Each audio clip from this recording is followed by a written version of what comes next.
वक्त है खबरों का और हम आज आपको बता दें कि जब उदयपुर वाटी झुंझुनू में किसान सम्मेलन का आयोजन रखा गया राजेंद्र गुढ़ा के द्वारा, तो राजेंद्र गुढ़ा ने आज सचिन पायलट को लेकर के जनता के सामने क्या कुछ कहा है, हम आपको सुनवाते हैं। इससे पहले में हम आपको बता दें कि राजेंद्र गुढ़ा ने गहलोत का वो बयान आज फिर से दोहरा दिया है, यानी गहलोत सरकार पर आज खुलकर के राजेंद्र गुढ़ा बोले हैं। बिल्कुल स्पष्ट तरीके से उन्होंने कहा है कि सचिन पायलट को निकम्मा नकारा जो बताया गया था। आप बताइए, जो आदमी जो नेता 21 सीट से 100 सीट पर लेकर आता है उसको तजर्बा नहीं मिलता है, और 100 सीट पे से 21 सीट पर जो ले जाता है उसको तजर्बा दिया जा रहा है। यानी कि पहले के जो चुनाव थे उसमें गहलोत के चेहरे पर जो चुनाव हुआ था उसमें 21 सीटों पर कांग्रेस सरकार सिमट गई थी और बीजेपी ने सरकार बना ली थी। इसी को देखते हुए राजेंद्र गुढ़ा ने कहा, उसके बाद सचिन पायलट को ये जब कमान सौंपी गई थी कि आप पीसीसी अध्यक्ष हैं, तो पीसीसी अध्यक्ष का पद जब सचिन पायलट को सौंपा गया था उस वक्त 21 सीटों पर कांग्रेस सरकार थी, उसे 100 सीट पर ला करके खड़ा किया और पूर्ण बहुमत से सरकार बनाई।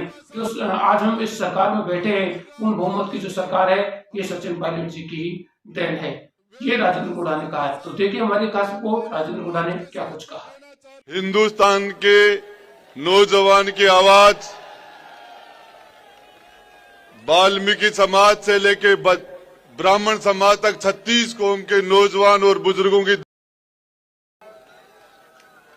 गंगानगर से हनुमानगढ़ से लेके डूंगरपुर बांसवाड़ा तक, जैसलमेर बाड़मेर से धौलपुर भरतपुर तक 200 विधानसभाओं में जिस व्यक्ति की आवाज गूंजती हो, जिसके नाम से नौजवान में क्रांति आ जाती हो, युवा दलों की धड़कन सचिन पायलट साहब, आपका हमारी शेखा जी की धरती पर, वीरों की धरती पर, शहीदों की धरती पर, नौजवानों की धरती पर आपको बहुत बहुत स्वागत, आपका वेलकम, आपका खैर मुकदम।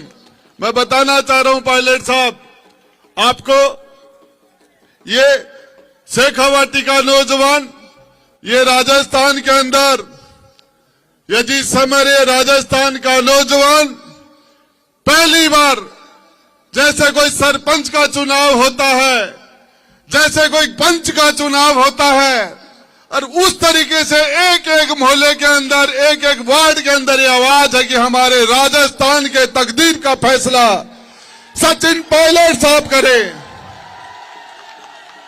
पायलट साहब, ये जो नौजवान आज पहाड़ियों के अंदर बैठा है, लंबे चारों तरफ से बैठा है, माताएं बहनें बैठी है, मां जगदम्बा के स्वरूप आप देखना, माता बहनें आपका स्वागत कर रही हैं। और मैं ये कहना चाह रहा हूं, ये फैसला हकीकत में है, जब भी इस धरती के ऊपर जब राजा राम का राज तिलक हो रहा था और राजा राम का राज तिलक न होकर उनको 14 साल का वनवास हुआ, तो उसको हिंदुस्तान की जनता आज तक नहीं भूल पाई। वह जनता के दिलो दिमाग में बैठ गया कि राजा राम के साथ अन्याय हुआ, यह चीज बैठ गई जनता के अंदर। जब हस्तिनापुर के अंदर द्रौपदी का चीर हरण हुआ, तो हिंदुस्तान के जन जन के अंदर की पांडवों के साथ अन्याय हुआ, यह अन्याय जन जन के अंदर घुस गया। और मैं बताना चाह रहा हूं, इस राजस्थान की धरती पर मेरे नौजवान भाइयों, 100 में से यदि कोई 21 नंबर लाए तो फेल है या पास, और 200 में 21 लाए तो वो क्या है, वो क्या है। जो 200 में से 21 लाए वो तो सफल, और 21 को जो 100 बना दे वो निकम्मा नकारा। इन आवाजों को, इस आवाज को कोई नहीं भूल सकता। हिंदुस्तान का नौजवान पायलट साहब, समय रहता ये पूरा हिंदुस्तान, ये राजस्थान शेखावाटी का नौजवान आपके फैसले का इंतजार कर रहा है। आलकमान फैसला करे वो मंजूर है, लेकिन लेकिन मैं आपको बताना चाह रहा हूं, जिस मतदाता का पहली बार 18 साल का होने के बाद जो मतदान करेगा, जिसका वोटर लिस्ट में नाम नहीं है, वो भी कह रहा कि पायलट साहब मुख्यमंत्री कब बन रहे हैं। ये माता और बहनें भी इंतजार कर रही हैं, इनको किसी चीज से मतलब नहीं। मैं बता रहा हूं आपको, जब सत्ता के गलियारों में किसी के साथ अन्याय होता है तो ये जनमानस क्रांति के रूप में आके बैठता है। और एक ही चीज बताना चाह रहा हूं आपको, सच बात है कि ये सामने से जो हमारा सड़क है, उधर इस सड़क के ऊपर 10,000 नौजवान बैठे हैं। मैंने कहा यार आप चल के सामने बैठ जाओ। बोले सामने बैठने से पायलट साहब अच्छी तरीके से नजर नहीं आते, इसलिए मैंने मेरी बात आज तक इन्होंने नहीं टाली, मेरी बात को कभी भी डिनाई नहीं किया। लेकिन पहली बार मैंने कहा, बोले साहब गुड्डा साहब पायलट साहब यहां से अच्छी तरह नजर आ रहे हैं, इसलिए हम तो यहीं बैठेंगे, हमारे वहां से पायलट साहब दिखते नहीं है।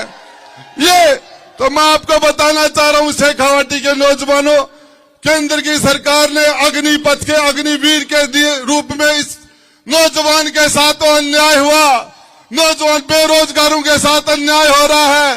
पेपर जब आउट होते हैं तो नौजवान निराश हो जाता है और एक ही उम्मीद करके साथ कि हमारे 70% नौजवानों की आवाज कोई व्यक्ति बनेगा, सचिन पायलट साहब आएंगे तो उस टाइम हमारे साथ न्याय होगा। ये बेरोजगार लड़के, ये नौजवान लड़के, ये किसान, चाहे बिजली के लिए किसान परेशान है तो वो आपकी तरफ देख रहा है, अग्निपथ आती है तो आपकी तरफ देखते हैं। और नौजवानों के साथ मैं आपको बताना चाह रहा हूं, अब पायलट साहब आपको संबोधित करेंगे 2-3 नारों के साथ आवाज गूंज जानी चाहिए, सचिन पायलट, सचिन पायलट।